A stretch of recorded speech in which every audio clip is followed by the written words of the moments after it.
Chapter 1. The First Dawn of Consciousness. The sun's first rays pierced through the dense canopy of the primeval forest, casting long shadows across the damp earth. In a shallow cave beneath an overhanging rock, a figure stirs. This is not yet fully human, not yet fully aware, but something profound is about to begin. His eyes flutter open, dark, deep-set eyes that have seen the world only through the lens of survival until now.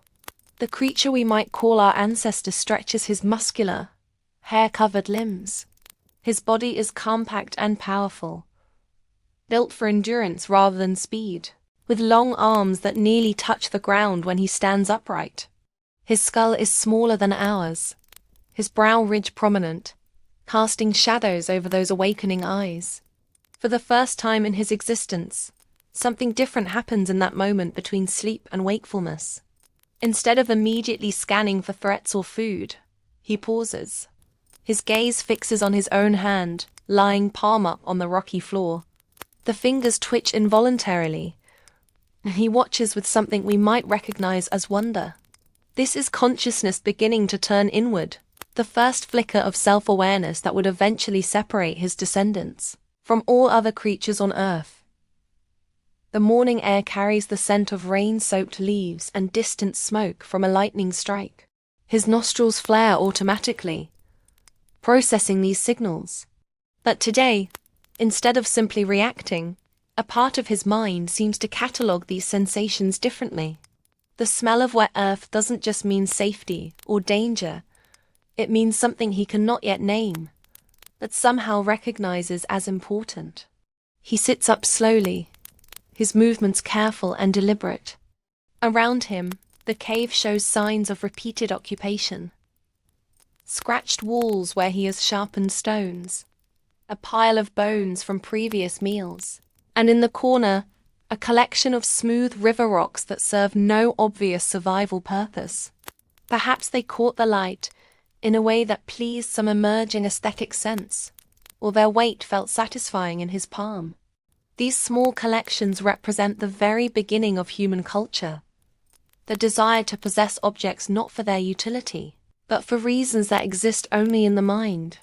Standing now, he moves to the cave entrance. The forest beyond stretches endlessly in all directions, a green maze of dangers and opportunities. But today, something in his perception has shifted. Where once he saw only immediate concerns, food, shelter, threats, now his eyes seem to take in the broader pattern. The way the trees bend toward the light, the flight paths of birds overhead, the distant sound of running water. Information is connecting in new ways in his developing brain, creating the first crude map of his world. A sound catches his attention, a low grunt from somewhere in the forest. His body tenses automatically, muscles coiling for flight or fight. But then he recognizes it, another of his kind. The call is not one of danger or territorial warning. It carries a different quality, something almost like loneliness. For the first time, he considers responding not from instinct, but from something that might be called desire for companionship. He attempts to vocalize, but the sounds that emerge are crude, guttural approximations. His throat and mouth have not yet evolved for complex speech, but the intent is there. The trying itself is revolutionary communication not for immediate survival needs, but for connection.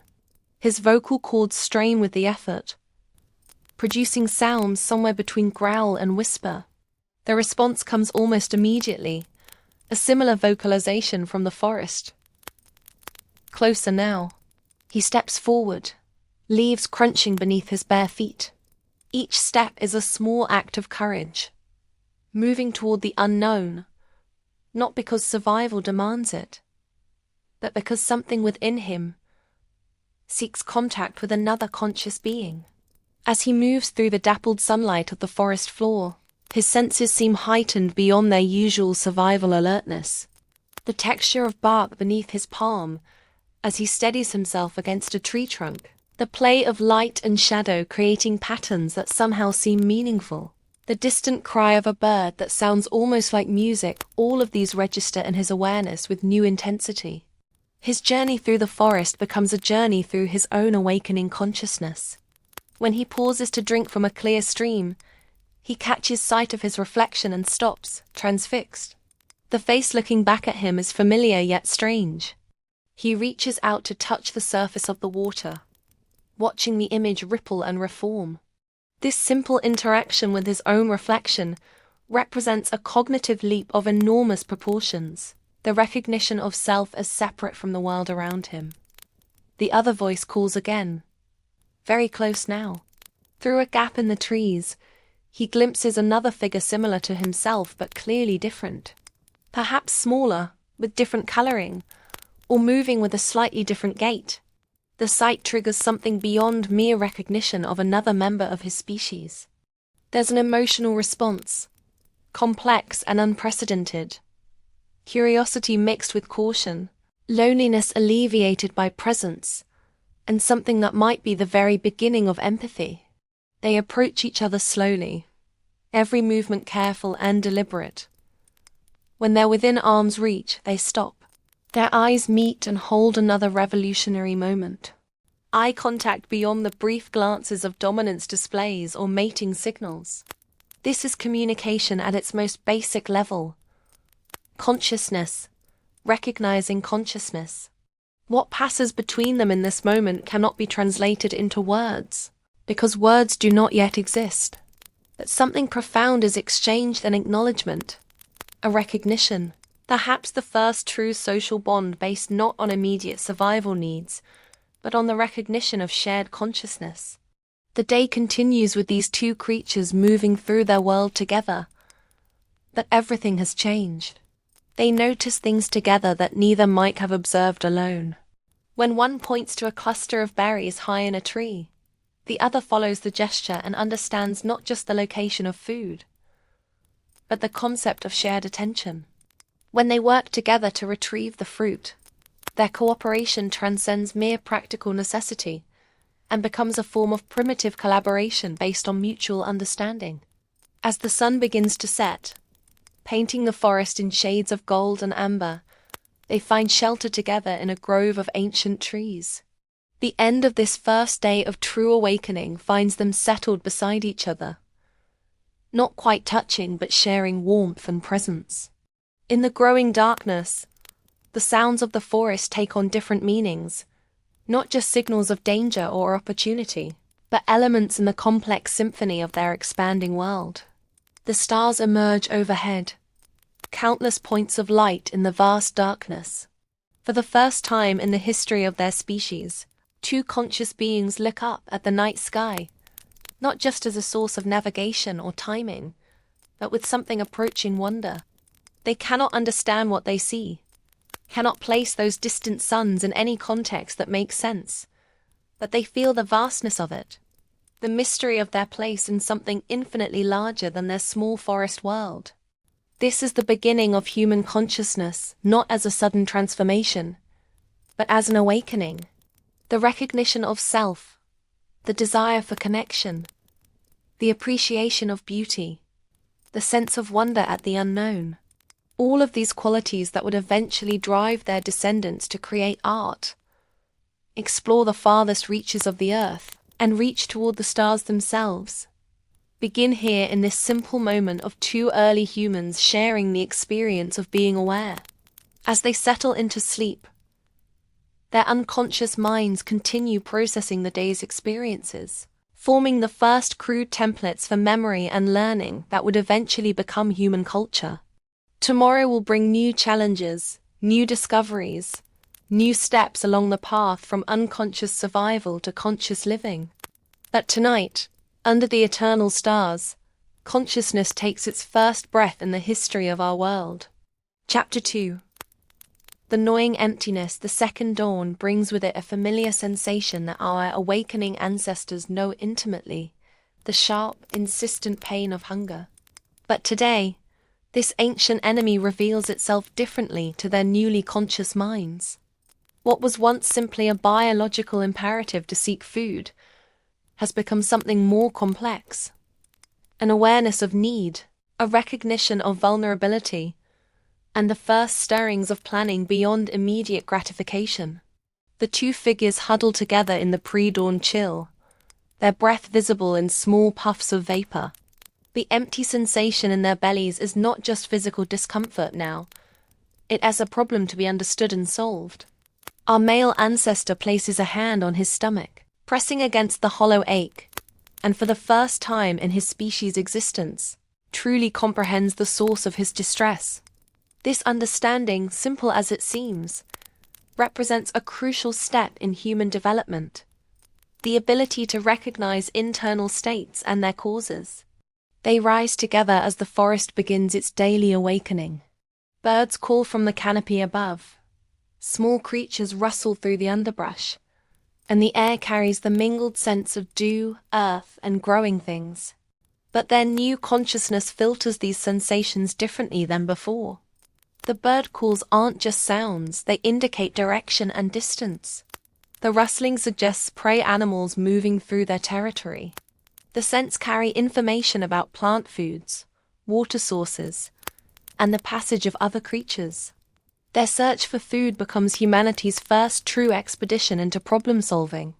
Standing at the edge of their rocky shelter, they scan the forest not just for immediate opportunities, but for patterns and possibilities. The berry bushes they discovered yesterday are nearly stripped bare. Their past selves had gorged without thought for tomorrow, but their awakening minds now grasp the concept of scarcity. The female makes a sound not quite speech, but more intentional than animal vocalization. She gestures toward a distant ridge where she remembers seeing fruit trees during previous wanderings. This simple communication represents a cognitive revolution. The ability to reference things not immediately present, to plan based on memory, and to coordinate actions with another conscious being. They set off together, their route chosen not by instinct alone, but by reasoned decision-making. The journey through the forest becomes a masterclass in human ingenuity beginning to emerge. When they encounter a fallen log blocking their path, instead of simply going around it, our male ancestor examines it carefully. His hands explore the bark, testing its stability. Grubs and insects have made homes in the rotting wood protein sources his developing mind identifies and catalogues. Using a sharp stone, he begins to strip away bark, revealing fat white larvae that represent a substantial meal. This moment marks the birth of tool use driven by conscious planning rather than instinct. The stone he selects isn't the first one he encounters, but one chosen for its sharp edge and comfortable grip. He modifies his technique as he works, learning that different angles produce different results. When the tool becomes dull, he doesn't discard it but attempts to resharpen it, showing the beginnings of tool maintenance, a distinctly human behavior. As they share this unexpected bounty, their feeding behavior differs markedly from their previous unconscious gorging. They eat with awareness, tasting flavors, comparing textures, even setting aside some larvae for later consumption. This restraint, this ability to moderate immediate gratification for future benefit, represents another enormous leap in cognitive evolution. They're beginning to live not just in the present moment, but with awareness of past and future. The ridge they seek proves farther than expected, and the sun climbs higher as they make their way through increasingly dense forest.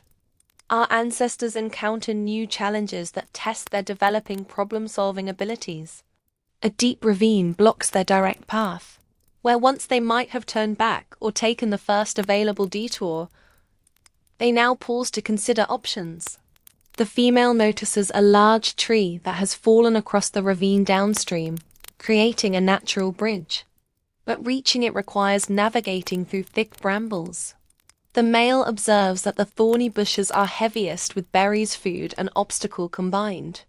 Their solution demonstrates sophisticated thinking.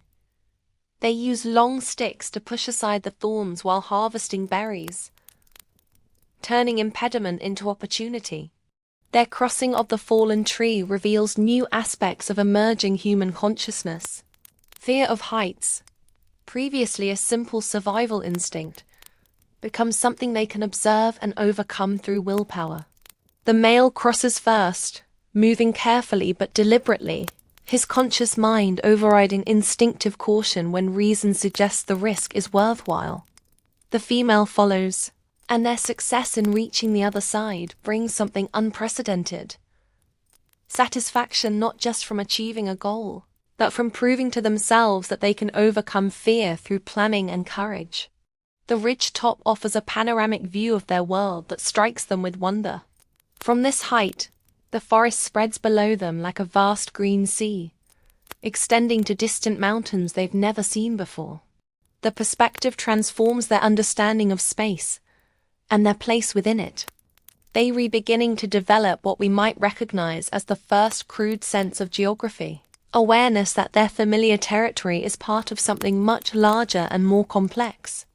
The fruit trees they saw are indeed here, heavy with ripe offerings that represent not just food but a kind of treasure. As they feast, their eating becomes almost ritualistic. They select the choicest fruits, savor flavors and textures, and show clear preferences that go beyond mere nutrition. Some fruits they eat immediately, others they carry carefully, perhaps planning to share with other members of their small group, or saving for times of greater scarcity. But the most significant development comes when they pause in their meal to rest in the shade of the fruit trees. For the first time in their species' history, they experience something approaching leisure time, not immediately devoted to survival needs. In this moment of relative plenty and safety, their minds wander into new territory. They notice things without survival value. The way sunlight filters through leaves, creating moving patterns on the ground. The musical quality of wind moving through different types of vegetation. The distant view of their world spread out below them. The male picks up a stick and begins absently making marks in the soft earth. These aren't intentional drawings or symbols. Consciousness hasn't developed that far yet, but the act itself is revolutionary. He is manipulating his environment not for immediate practical purpose, but as an expression of some inner urge to create, to leave a mark, to express the stirrings of what will eventually become human artistic impulse. The female watches this activity with interest, eventually joining him in moving objects around, arranging stones in patterns, building small piles of twigs and leaves. These simple actions represent the first tentative steps toward human creativity and symbolic thinking. They don't understand why they're doing these things, but the activities feel satisfying in ways that mere eating and sleeping do not. As the day progresses and their immediate hunger is satisfied, they begin to think beyond today's needs. They gather more fruit than they can eat, creating small caches hidden in various locations around the ridgetop. This behavior shows the development of planning several steps ahead, not just for tomorrow's hunger, but for the possibility of lean times to come. They're beginning to live with awareness of cycles and seasons, preparing for future needs while current ones are met. The descent from the ridge as evening approaches becomes another learning experience. Loaded down with gathered food, they must navigate carefully down steep slopes and through dense vegetation. They develop techniques for protecting their precious cargo, using large leaves as wrapping, selecting the most durable fruits for the journey, consuming the most perishable items immediately. These decisions require constant evaluation and adjustment, higher-level thinking that separates them increasingly from other animals. Their return journey takes them through familiar territory that now looks different through their evolving consciousness. Landmarks they've passed countless times before now register as navigation aids. Water sources become not just places to drink but strategic locations to remember. Animal tracks and droppings become information about the movements and habits of prey and predators alike. As night falls and they settle into shelter, surrounded by the day's gathered bounty, they experience something their ancestors never knew: the satisfaction of successful planning and execution. They've not just survived another day but have actively shaped their circumstances through conscious decision-making. The food around them represents not just tomorrow's meals, but evidence of their growing ability to influence their world through thought and action. In the darkness, as they prepare for sleep, the sounds of their forest home carry new meaning. Each noise tells a story about the complex ecosystem they're learning to navigate more skillfully. The distant howl of a predator is no longer just a signal of danger, but information about territorial boundaries and hunting patterns.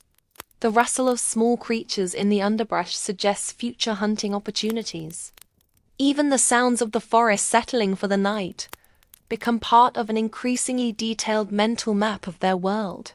Tomorrow will bring new hunger, new challenges, new opportunities to apply their growing consciousness to the eternal problem of survival.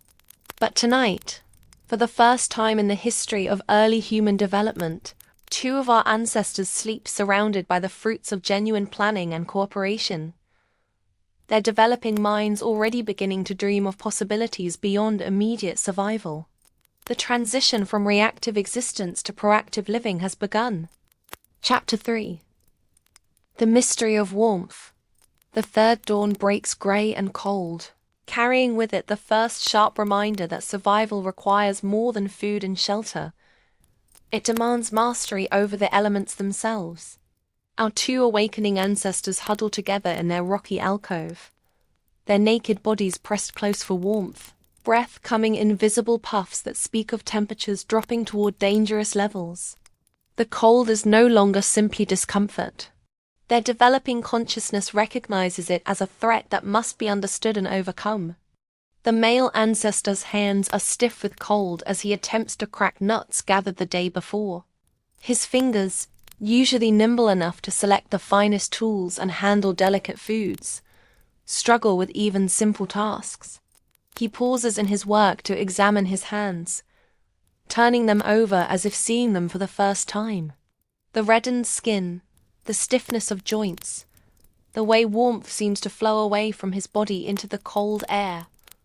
All of this registers in his awakening, mine as a problem requiring solution. Somewhere in the depths of the forest, a thin column of smoke rises into the pale morning sky. Neither of our ancestors yet understands what they're seeing, but both notice it with that heightened awareness that characterizes their evolving consciousness. The smoke draws their attention not just as a visual anomaly in their familiar landscape, but as something that stirs a deep, unexplained attraction.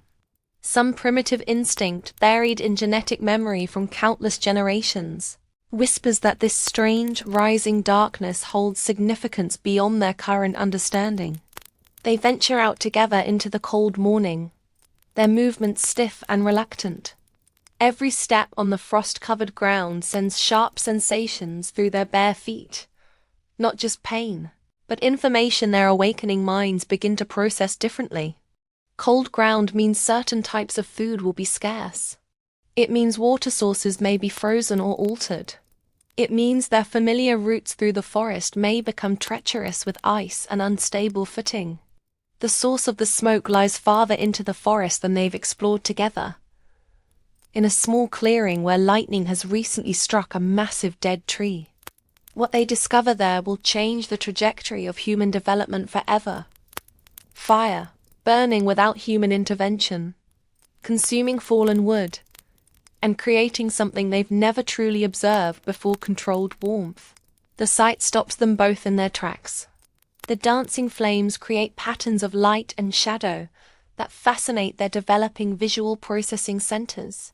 But more importantly, the radiant heat that reaches out to touch their cold, numbed skin triggers an immediate and powerful response. They approach cautiously, drawn by the warmth but wary of this unknown force that seems to consume everything it touches, while creating something they desperately need. The male ancestor extends his hand toward the flames, not close enough to burn, but near enough to feel the heat intensifying on his palm and fingers. This simple action represents a crucial moment in human development. The conscious decision to investigate something, potentially dangerous, because the potential benefits outweigh the risks. His developing mind is beginning to grasp the concept of controlled experimentation. As they circle the natural fire, Their behavior demonstrates increasingly sophisticated observation and analysis. They notice that certain types of wood burn differently, some creating more heat, others more light, still others producing the aromatic smoke that first drew their attention. They observe that the flames consume fuel and die down without it, teaching them the fundamental principle that fire requires sustenance just as living creatures do. The female makes the next crucial discovery. A partially burned branch has fallen away from the main fire, still glowing at one end but small enough to handle safely. After watching the male's experiments with proximity to heat, she grasps the cooler end of the branch and holds it like a tool. The warmth radiating from the glowing end provides targeted heat for her hands and arms. She's holding the first torch in human history, though neither she nor her companion yet understands the magnitude of this moment. Their experimentation becomes more sophisticated as the day progresses. They learn through trial and careful observation that dry wood feeds flames better than wet wood. They discover that smaller pieces ignite more easily than larger ones, but larger pieces burn longer and provide more sustained heat. Most importantly, they begin to understand that fire can be moved and controlled, transported from place to place if handled with sufficient care and skill. The male's attempt to carry fire results in the first burn injury our species will learn to associate with this powerful tool. A moment's inattention allows the flame to reach his fingers, producing a sharp pain unlike anything in his previous experience. But rather than simply recoiling from the injury, his conscious mind processes what happened. Pain becomes information. Fire can harm as well as help. This understanding leads to more careful handling, the development of techniques for safe fire management that represent the beginning of human mastery over one of nature's most powerful forces. As afternoon approaches, they face a crucial decision that will test their developing problem-solving abilities. The natural fire that has provided warmth and fascination all day is beginning to die down, its fuel nearly exhausted. They could simply allow it to expire and return to their familiar cold existence. Or they could attempt something unprecedented, keeping the fire alive through their own efforts. Their first attempts at fire feeding are clumsy but revealing. They try adding any combustible material within reach: leaves, grass, small twigs. Some materials flare briefly and die. Others smolder and produce smoke but no flame. Gradually, through patient experimentation, they discover the principles that govern fire maintenance. The importance of air circulation, the need for fuel of appropriate size and dryness, the delicate balance between too much and too little feeding. The breakthrough comes when the female notices that blowing gently on glowing embers causes them to brighten and sometimes burst into flame. This observation leads to the first conscious human manipulation of fire through breath control. She develops a technique of steady, gentle breathing that can coax flames from seemingly dead coals. The male observes and imitates, and soon both have mastered this fundamental fire-tending skill. As evening approaches, they face their greatest challenge yet: moving fire to their shelter. The distance is considerable, and they've learned that fire dies quickly without proper fuel and attention. Their solution demonstrates sophisticated planning and cooperation. They prepare the route first, gathering suitable fuel and placing it at intervals along their path. They create a primitive torch from resinous wood that burns slowly and steadily. Most importantly, they work together, one tending the fire while the other scouts ahead and prepares the next fuel source. The journey back to their shelter with live fire becomes an epic adventure that tests every aspect of their developing human capabilities. They must navigate difficult terrain while protecting their precious flame from wind and moisture. They must coordinate their efforts precisely, communicating through gestures and simple vocalizations to ensure the fire never lacks attention. When the torch threatens to die out despite their best efforts, they must quickly adapt their plan, using dry grass and small twigs to bridge the gap until they can find better fuel. Their arrival at the shelter with fire intact represents a triumph that resonates far beyond immediate survival needs. They've successfully transported and controlled one of nature's most powerful forces. They've demonstrated the ability to plan complex operations, coordinate sophisticated teamwork, and adapt to unexpected challenges. Most importantly, they've proven to themselves that they can shape their environment in ways that extend far beyond simple tool use or food gathering. The night that follows is unlike any in the history of their species. Instead of huddling together in cold darkness, they sit beside their fire, experiencing warmth and light as controllable resources rather than rare gifts of nature. The flames provide more than physical comfort. They create a sphere of safety and visibility that extends their active time beyond the traditional boundaries of daylight. In this extended evening, illuminated by firelight, their consciousness has more time and safety to explore new thoughts and possibilities.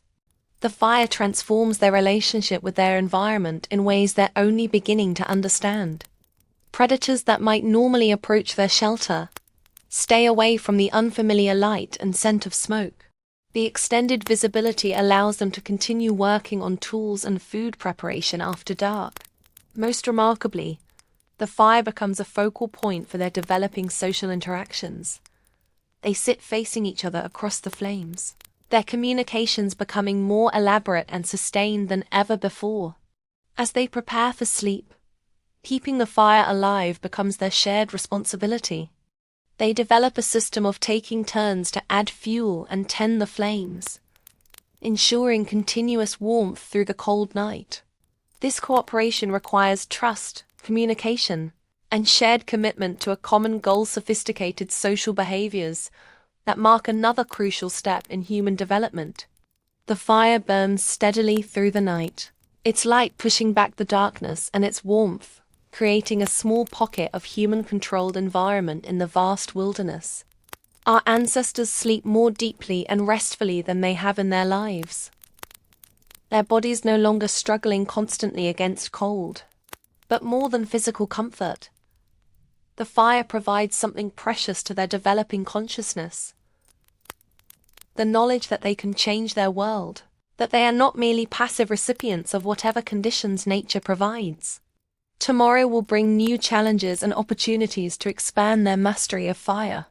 They'll learn to create fire from nothing, to use it for cooking and tool-making, to employ it as protection and signal.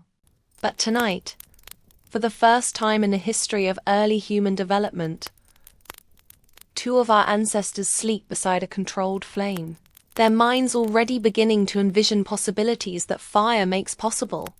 The mastery of fire marks the beginning of humanity's long journey toward technological civilization. Chapter 4. Shadows and Fangs. The fourth dawn arrives shrouded in mist, and with it comes a low growling that sends primitive terror racing through our ancestors' newly conscious minds. The fire they've tended through the night has burned low, reduced to glowing embers that provide little light against the grey morning. But it's enough to reveal yellow eyes gleaming from the forest edge predator's eyes. Patient and hungry, calculating the distance between themselves and these strange, upright creatures who command the mysterious force of flame. Our male ancestor rises slowly, every muscle tense with awareness that their small world has been invaded by deadly intent. But his response differs dramatically from the pure panic that would have driven his predecessors. His awakening consciousness recognizes the threat, analyzes it, and begins formulating responses beyond simple flight. The wolf, for that's what watches them from the shadows, is large and lean with hunger, but it's also alone.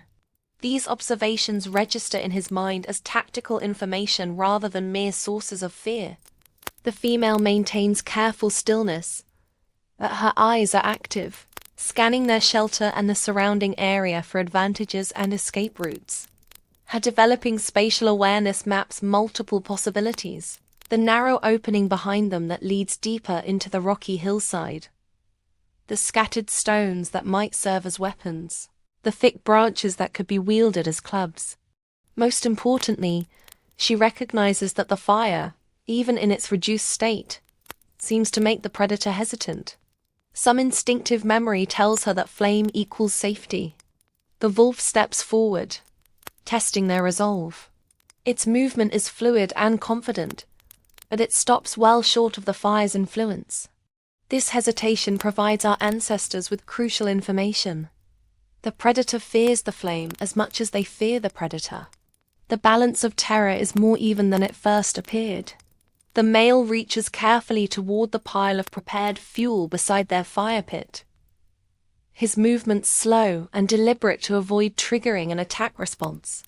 The addition of dry wood to the glowing coals creates an immediate transformation. Flames leap upward, casting dancing light and shadow across the clearing, and the wolf retreats several steps. The sudden increase in light reveals that this predator is not alone. 2 more wolves emerge from the forest shadows, forming a loose semicircle around the shelter. What began as a single threat has become a coordinated hunt, demonstrating the intelligence and social organization that make wolves such formidable predators. Our ancestors' response reveals the rapid evolution of their problem-solving abilities under extreme pressure. Without verbal communication, they coordinate their actions through gesture and glance. The female begins building up the fire while the male selects suitable stones from their tool pile. Their division of labor is instinctive but intelligent. One maintains their primary defense while the other prepares secondary weapons.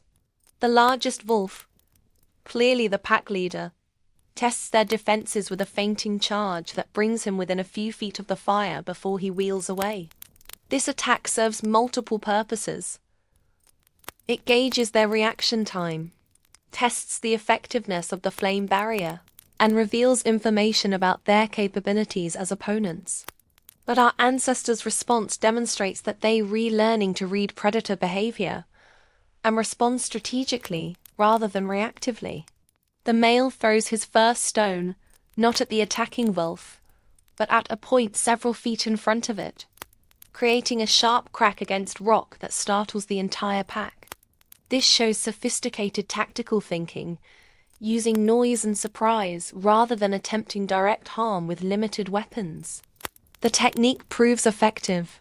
The wolves retreat further and begin circling at a greater distance, their confidence shaken by behavior they don't recognize or understand. As the morning progresses, the standoff becomes a complex game of move and countermove that pushes our ancestors' developing intelligence to new heights.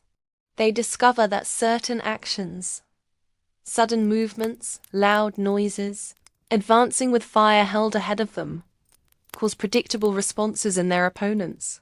This learning process represents the birth of tactical thinking, the ability to manipulate other creatures' behavior through understanding of their motivations and responses. The female makes a crucial innovation when she realizes that their fire can be used as more than just a static barrier. Taking a burning branch as a torch, she moves beyond the shelter's confines, using the flame as a mobile weapon that extends their zone of safety. The wolves retreat from her approach, but she notices they don't flee entirely. They maintain visual contact and continue to probe for weaknesses.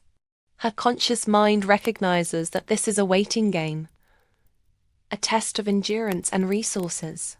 The pack's hunting strategy becomes apparent as the day continues. They're not attempting an immediate overwhelming attack, but rather applying sustained pressure, waiting for the humans to make mistakes or exhaust their defenses. One wolf remains visible as a distraction while the others disappear into the forest, presumably to approach from unexpected directions. This level of tactical sophistication forces our ancestors to think several steps ahead, constantly anticipating and preparing for multiple possible attack scenarios. Their response demonstrates remarkable cognitive development under pressure. They establish overlapping fields of observation, ensuring no direction remains unwatched for long. They ration their fuel carefully, understanding that the fire must be maintained throughout what may be an extended siege. Most importantly, They begin developing communication signals, specific gestures, and vocalizations that convey tactical information about predator positions and intended responses. The breakthrough comes when the male realizes that their opponent's greatest strength, their pack coordination, might also be turned into a weakness. By creating sudden, unpredictable changes in their defensive behavior, he can disrupt the wolf's tactical planning. When the female throws burning material toward the forest edge, while he advances in a different direction with his torch, the pack's formation breaks down as individual wolves react differently to multiple simultaneous threats. This success leads to more sophisticated tactics. They learn to use their fire not just defensively, but as a tool for controlling their opponent's movements. By advancing with flames towards specific areas, they can drive the wolves away from advantageous positions or force them into less favorable terrain. The realization that they can manipulate predator behavior rather than simply reacting to it represents a profound shift in their relationship with their dangerous world. The afternoon brings new challenges as their fuel supplies begin to dwindle. The wolves, demonstrating their own intelligence, seem to recognize this weakness and press their attack more aggressively. But our ancestors' response shows how quickly human innovation can develop under necessity. They begin using their remaining fuel more strategically, creating sudden bright flares that provide maximum psychological impact rather than sustained burning. They discover that even small flames can be effective if used unpredictably and aggressively.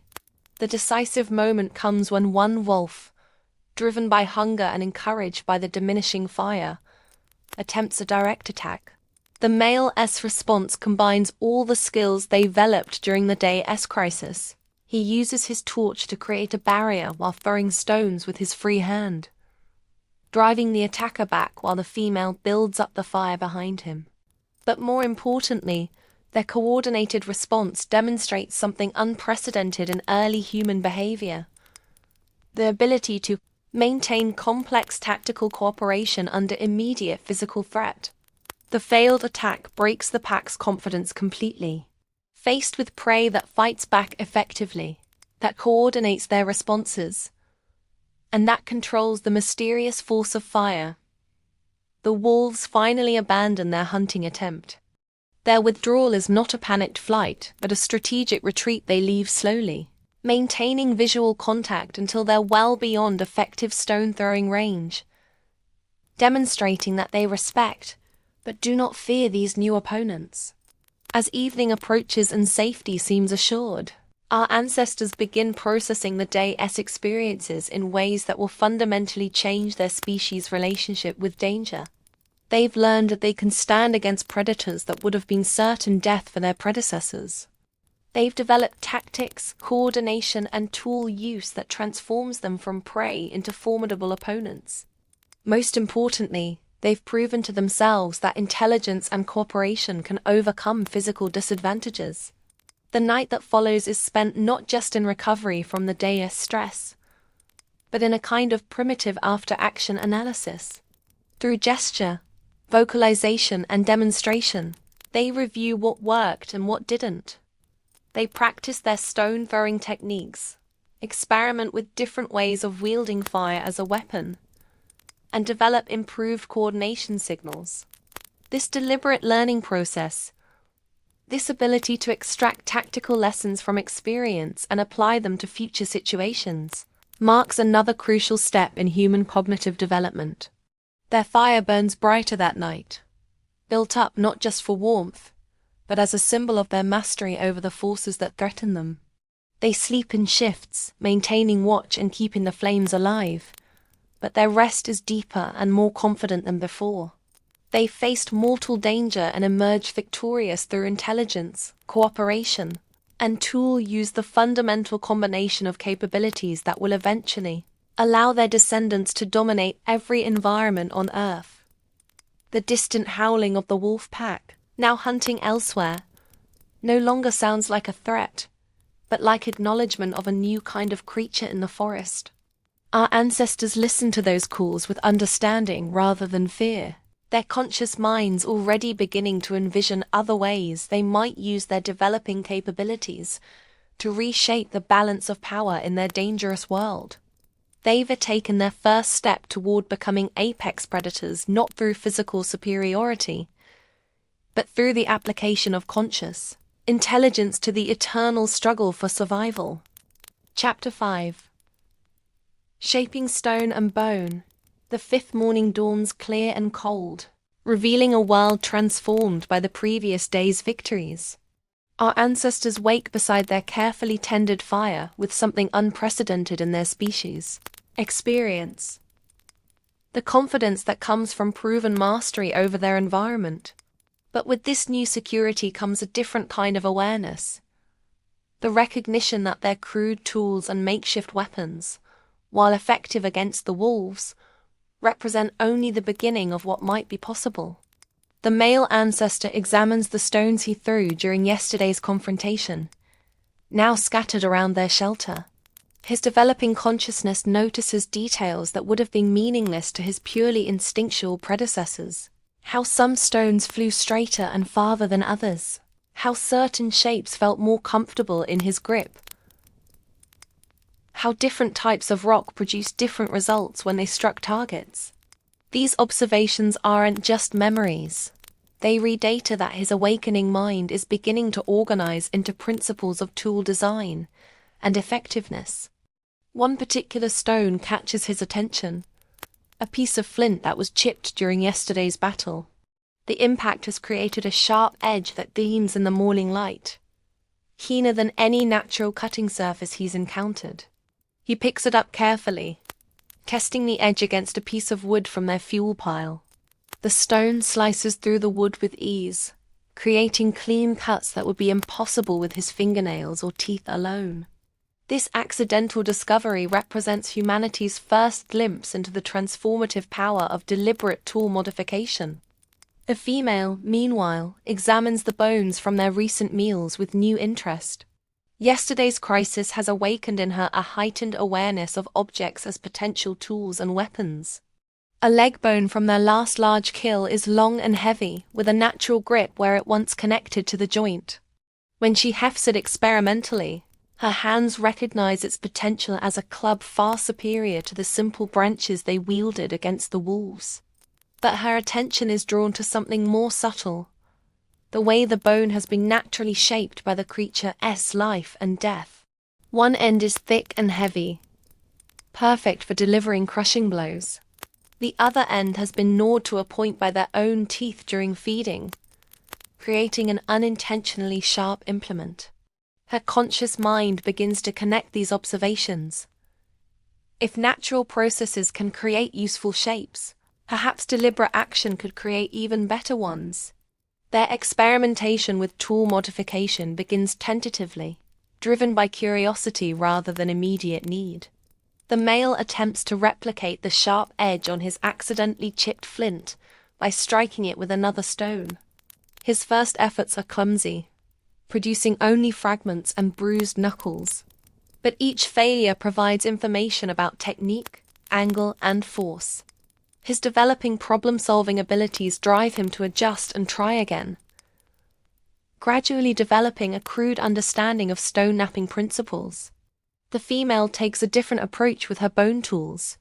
Using the sharp flint edge her companion has created, she begins deliberately shaping the pointed end of her bone club. The process is slow and laborious, but with each careful scrape, the point becomes sharper and more refined. Her work demonstrates an understanding that tools can be improved through patient, deliberate modification, a concept that separates human tool use from the simple implement selection practiced by other animals.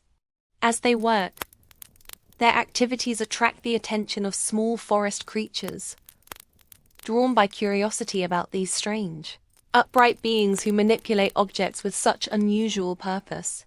A group of early birds watches from nearby branches, their own tool-using behaviors, using twigs to extract insects from bark, providing an interesting comparison to the more sophisticated modifications our ancestors are attempting.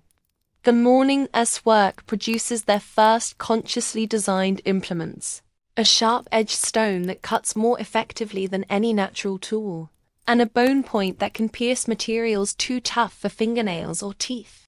But more importantly, the process has revealed to their awakening minds the fundamental principle that objects can be improved through intelligent modification. This understanding will drive technological development throughout human history. Their success with basic tool improvement leads to more ambitious projects as the day progresses. The male discovers that different types of stone produce different results when worked. Flint creates the sharpest edges but is difficult to control. Softer stones are easier to shape, but don't hold their edges well. This experimentation teaches him that toolmaking requires not just technique, but appropriate material selection. Another crucial step in technological thinking. The female's work with bone tools reveals different principles. She learns that bone that has been dried by fire becomes harder and more durable, while fresh bone is easier to carve, but more likely to crack under stress. By combining fire hardening with careful shaping, she creates implements that are both sharp and reliable. Her techniques demonstrate an understanding of how different processes can be combined to achieve superior results. Their toolmaking activities soon expand beyond simple cutting and piercing implements. They discover that by combining materials lashing sharp stones to wooden handles, with strips of hide or plant fibers, they can create compound tools that leverage the advantages of different materials. The male's first hafted axe is crude and unbalanced, but it delivers far more cutting force than a handheld stone. This innovation represents humanity's first step toward complex technology that combines multiple components for enhanced performance. The afternoon brings new challenges that test their evolving tool-making skills. They encounter a tree that has fallen across their normal path to the water source. Its trunk too large to move and too smooth to climb easily, where their predecessors might have simply found an alternative route. Their awakening consciousness sees this as a problem to be solved through tool application. Their solution demonstrates sophisticated problem-solving that combines their new tool-making skills with tactical planning. They use their improved cutting tools to remove branches that could provide handholds, creating a crude ladder up one side of the trunk. On the other side, they employ their pointed implements to dig handholds and footholds into the bark. The entire project requires sustained effort, coordinated planning, and the confident use of their newly created tools. But the most significant development comes when they discover that their tool-making activities have produced unexpected byproducts. The stone chips from flint knapping create tiny but extremely sharp cutting edges perfect for detailed work. The bone shavings from point making can be used as needles for working with hides and plant fibers. Their developing consciousness recognizes that even the waste products of toolmaking can have value, leading to more efficient use of materials and the development of specialized implements for specific tasks. As evening approaches, they face a new challenge that will test their tool-making innovations. A large deer, already wounded by some other predator, struggles in a marshy area near their water source. The animal represents more meat than they've encountered in one place before, but capturing it alive requires tools and techniques beyond their current capabilities. Their response demonstrates the rapid development of human technological thinking under practical pressure. They quickly assess the situation. The deer is weakened but still dangerous, trapped by the marshy ground but not completely helpless. Their stone tools can inflict wounds, but getting close enough to use them poses significant risks. They need a way to deliver lethal force from a safe distance. The solution emerges through inspired improvisation.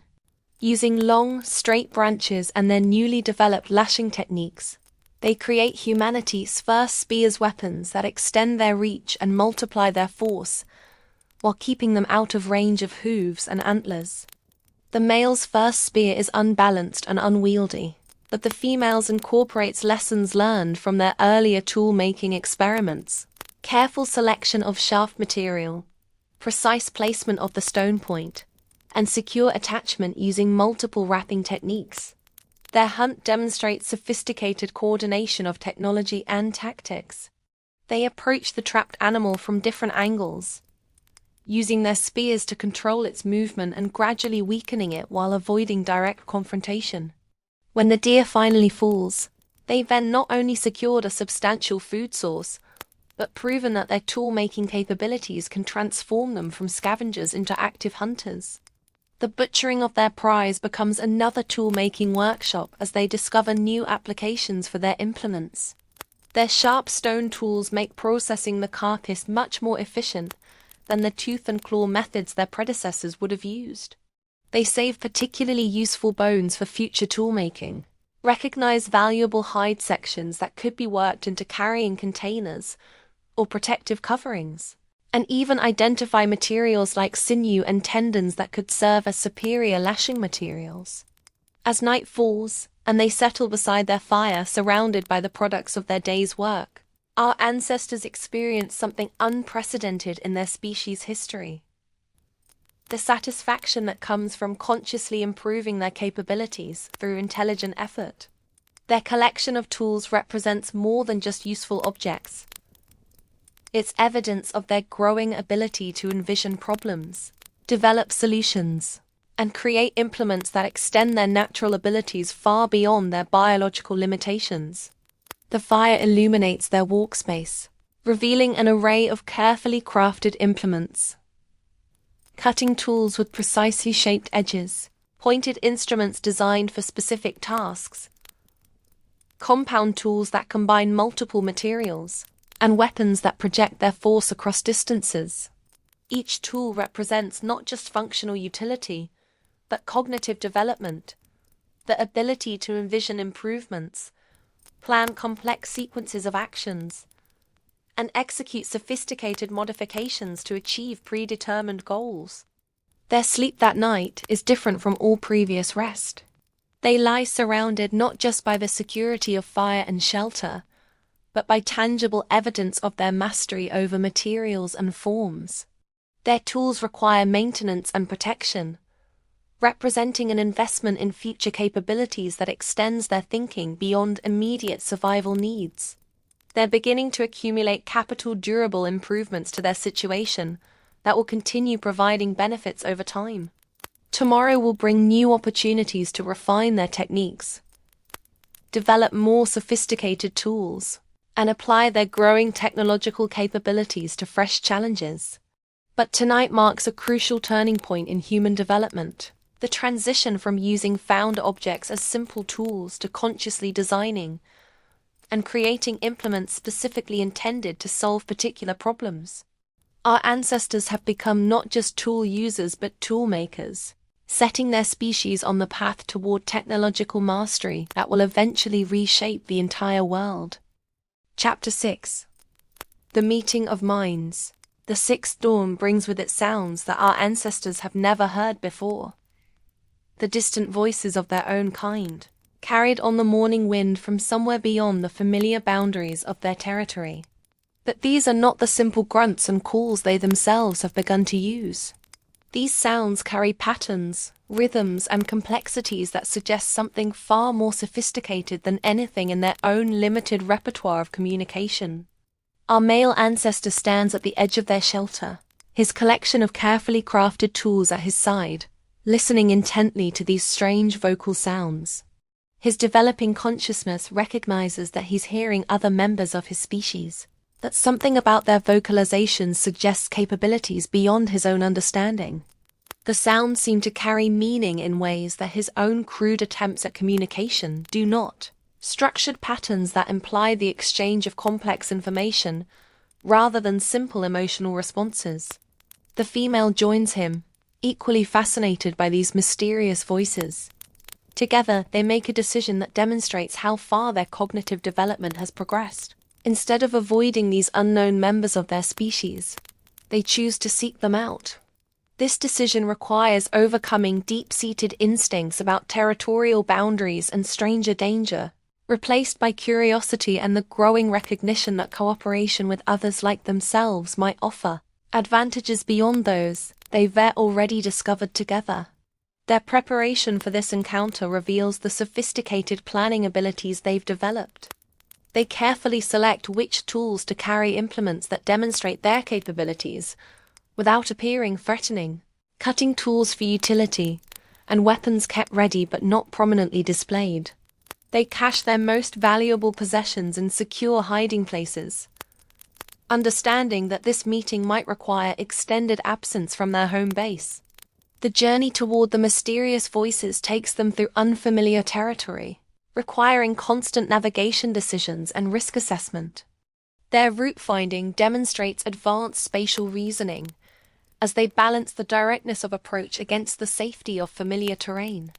They mark their path with carefully placed stones and broken branches, creating a trail system that will allow them to find their way back even if the encounter goes badly. As they travel, the voices become clearer and more distinct.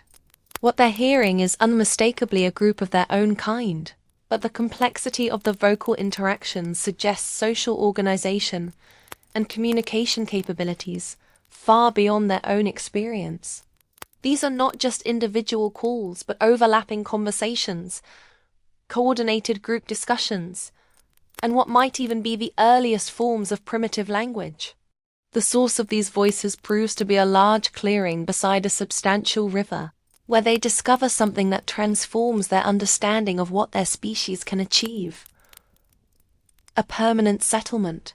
Not just a temporary shelter or opportunistic campsite, but a deliberately constructed community of interconnected structures, organized work areas, and clear evidence of sustained habitation by a large group.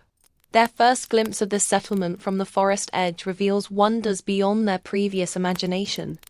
Multiple fire sites burn simultaneously, each serving different purposes: cooking, tool-making, and what appears to be purely social gathering. Structures made from wood, stone, and hide provide weather protection superior to anything they've conceived. Most remarkably, the inhabitants move through their community with coordinated purpose, their activities clearly organized around shared goals and division of labor. The inhabitants of this settlement notice their approach almost immediately, but their response differs dramatically from the territorial aggression our ancestors might have expected. Instead of hostility, they show curiosity mixed with caution. Several members of the group move toward the forest edge, their posture non-threatening but alert, their vocalizations clearly intended as communication rather than warning. The first direct contact between our ancestors and this advanced group becomes humanity's first diplomatic encounter. Without shared language, communication relies on gesture, demonstration, and the gradual building of trust through non-threatening behavior. Our male ancestor's decision to place his weapons on the ground and approach with empty hands raised proves crucial in establishing peaceful intentions. The settlement's inhabitants respond to these peaceful overtures with their own demonstrations of non-aggression, but also with clear displays of their superior capabilities. They show off tools of remarkable sophistication, implements that combine multiple materials in complex configurations, weapons that project force over greater distances than anything our ancestors have imagined, and most impressively, evidence of their ability to control and shape their environment on a scale that dwarfs individual survival efforts. As the initial tension relaxes, our ancestors receive their first introduction to the power of organized human society. They're shown around the settlement by guides who demonstrate various technologies and techniques through patient example. The tour reveals innovations that challenge everything they thought they knew about what was possible. Controlled agriculture in the form of managed wild plant patches, animal domestication evidenced by semi-tamed creatures that live within the settlement, and most remarkably, evidence of artistic and symbolic expression in the form of decorated tools and marked stones. The most profound revelation comes when they observe the settlement's social organization in action. These people don't just cooperate on immediate survival tasks, they maintain complex ongoing projects that require sustained coordination across multiple individuals and extended time periods. Some members specialize in tool-making while others focus on food gathering or preparation. Knowledge and skills are shared through what appears to be intentional teaching rather than simple imitation. Our female ancestor becomes particularly fascinated by the settlement's approach to fire management. Instead of the simple maintenance of single fires that represents the limit of her own capabilities, these people maintain multiple specialized fires for different purposes, understand techniques for creating fire from nothing using friction and flint, and most impressively, have developed ways to preserve fire-starting materials that ensure they're never completely dependent on maintaining existing flames. The tool-making demonstrations that follow challenge every assumption our ancestors have developed about the limits of their capabilities. The settlement-s crafters show techniques for creating implements far beyond the crude modifications they've achieved. Sophisticated stone knapping that produces multiple specialized tools from single pieces of raw material, bone and antler working that creates precisely shaped implements, and most remarkably, the creation of composite tools that combine multiple technologies in single implements of remarkable effectiveness. But the most transformative demonstration involves something our ancestors have never encountered: the deliberate sharing of knowledge through teaching. Settlement members don't just show their techniques, they actively guide our ancestors through the steps of creating similar implements themselves. This educational process reveals the power of accumulated knowledge passed deliberately from one individual to another, representing the foundation of human cultural transmission. The evening brings our ancestors' introduction to group social activities that extend far beyond immediate survival needs. The settlement gathers around their central fire for what appears to be a combination of meal sharing, tool maintenance, and social interaction that serves purposes beyond mere utility. Stories are told through gesture and simple vocalization. Experiences are shared, and knowledge is exchanged in ways that strengthen the bonds between community members. Our ancestors participate hesitantly in these activities, but their involvement marks another crucial step in human social development. They begin to understand that individual capabilities, impressive as they may be, pale in comparison to what can be achieved through sustained group cooperation. The settlement's inhabitants aren't just more skilled individually, they've created systems for multiplying and sharing skills across the entire community. The night's conversations, conducted through the growing vocabulary of gestures and simple sounds that both groups are developing, reveal the settlement's most remarkable achievement. They've developed rudimentary concepts of planning that extend far beyond immediate survival needs. They discuss seasonal patterns and preparations, long-term projects that will require sustained effort over many months, and most impressively, ideas for expanding and improving their settlement through coordinated community effort. As the evening progresses, our ancestors face a decision that will determine the direction of their future development. The settlement's inhabitants extend a clear invitation: stay and become part of this advanced community, contributing their own skills and knowledge while learning the sophisticated techniques and social organization that have made this level of achievement possible. The decision requires weighing everything they've learned about their own capabilities against the demonstrated advantages of community membership. Staying means giving up the independence they've valued, accepting integration into a social structure with obligations and expectations beyond their current experience. But it also offers access to knowledge, techniques, and resources that could advance their capabilities far beyond anything they could achieve alone. Their choice to remain with the settlement represents more than a simple survival decision. It's the conscious selection of community over independence, shared knowledge over individual discovery, and social evolution over purely personal development. As they settle for sleep in the temporary shelter provided by their new community, our ancestors are no longer just two individuals struggling to survive in a hostile world. They've become part of humanity's first great social experiment. The sounds of the settlement settling for the night, coordinated activities, shared responsibilities, and the comfortable routines of established community life represent the background against which our ancestors will develop their next level of capabilities. Tomorrow will bring their introduction to advanced techniques, sophisticated social roles, and the complex benefits and obligations of being part of something larger than themselves. Their transformation from isolated survivors to community members marks the final crucial step in early human development. The recognition that individual consciousness, powerful as it may be, achieves its greatest potential when combined with others in purposeful, organized cooperation. The tools they've created, the skills they've developed, and the awareness they've achieved become not just personal capabilities but contributions to a growing pool of human knowledge and achievement that will eventually transform the world itself. The fire around which they sleep burns not just for warmth and protection, but as a symbol of shared human capability maintained through community effort, serving community needs, and representing the accumulated wisdom and skill of many minds working together toward common goals. Our ancestors rest as part of humanity's first technological civilization.